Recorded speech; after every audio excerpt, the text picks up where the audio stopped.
Hello, good morning mga kadogo. Maga kami nagising ng anak ko.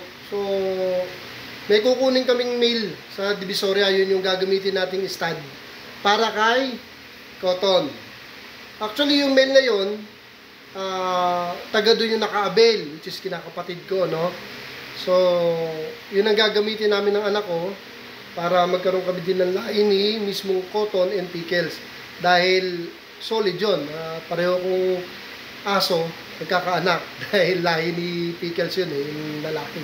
First batch yun, anak ni Pickles. So mga kadogo, ayan, yan ang aking body anak. So, mga kadogo, alas na muna kami. Update na lang.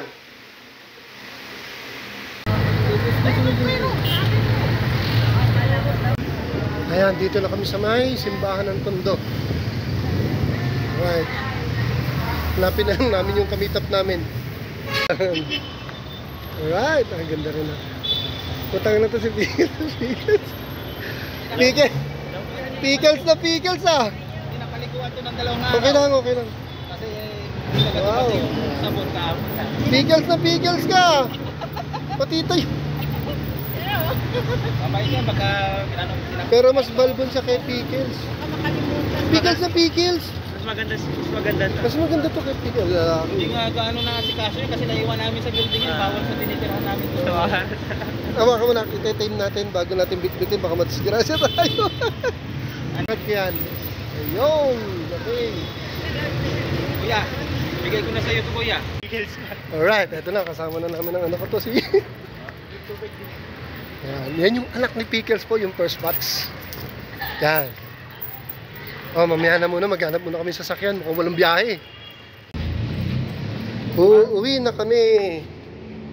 Mukhang kamukha ni Pickles. Pero magandang version kay Pickles kasi lalaki to eh. Tsaka mabait. Panak, di pa nila kilala.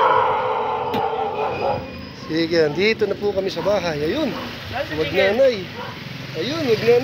Oh. Sige.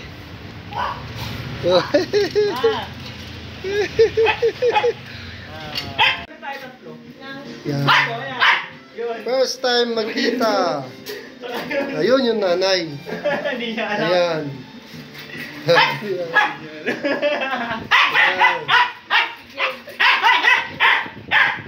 Naninibago pa si Uncle.